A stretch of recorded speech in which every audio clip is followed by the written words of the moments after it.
Hi there, and thank you for taking time out to watch Michael Leander's marketing tip. You're about to watch and listen to the fourth tip in a long series of ideas and innovations from the world of marketing and internet technology. My name is Michael Leander Nielsen. Most people just call me Michael Leander or Leander. I'm a marketing speaker and consultant. I am recording this message from my home office in Denmark. For most of these tips, I'll be your presenter, but from time to time, I will invite guest presenters, all of whom are acknowledged marketing experts in their respective fields. I'd like to say also that since this is a hobby project, I don't have time for editing, gimmicks, music, improving sound quality, and all of that. So my focus is strictly on the message, and I hope that you are okay with that. Briefly, if this is your first time here, the marketing tips are about marketing and technology innovations. For each one, I'll try to address which problem it solves or which opportunity it provides for you, how it works, and if possible, to give you a brief live demo. I'll try to address what it costs, if possible, and how you can get it or how you can start using it. Today's tip is about TinyURL and Google Analytics. This will allow you to create shorter and nicer URLs and track the results. It's highly relevant, especially if you are emailing a lot of text emails or if you are inserting links to your website or landing pages in forums on other websites as part of posts, comments, and so on and so forth. And the good thing about this is that the tools I will show you now are absolutely free. Let me just get started right now.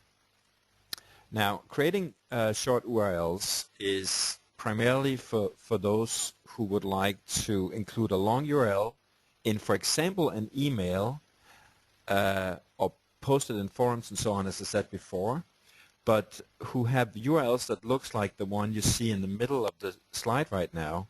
It's a very long URL. It's ugly. It's hard to fit it into columns and so on.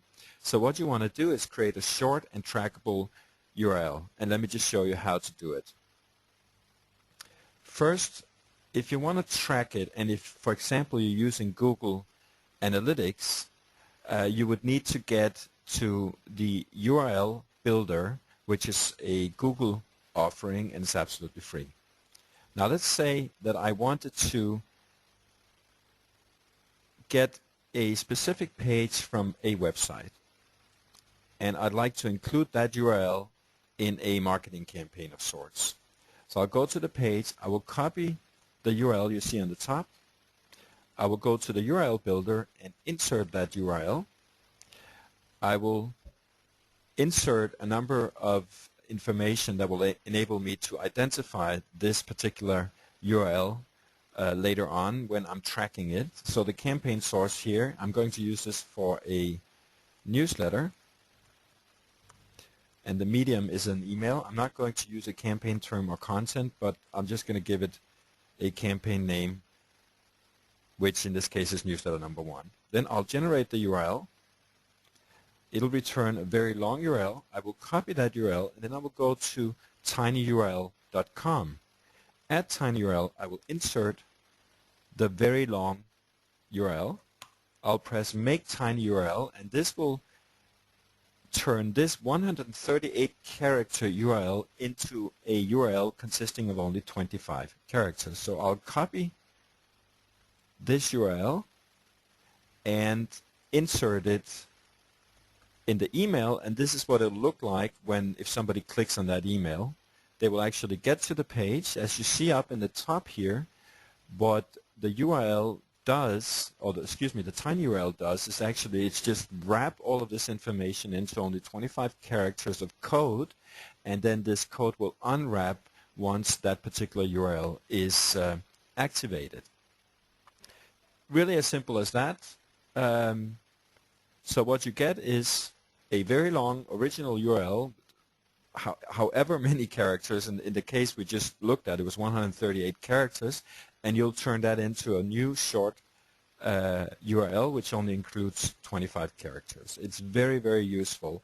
One word of advice, though, is that many people do not know what a tiny URL is, and to some people, I'm told, it looks suspicious, so they might be afraid of clicking on it. But on the other hand, if your alternative is, for example, in a text email, to include a URL of 138 characters, I think it's advisable to take the chance. Now, if you want more information and more free tips, please feel free to visit the blog, mimo2.com. Subscribe to the newsletter at focusintegrate.com/mimo2. You can also get the feed at mimo2.com or directly at feeds.feedburner.com mimo2. That's it for me today. Thank you so much for listening. See you next time.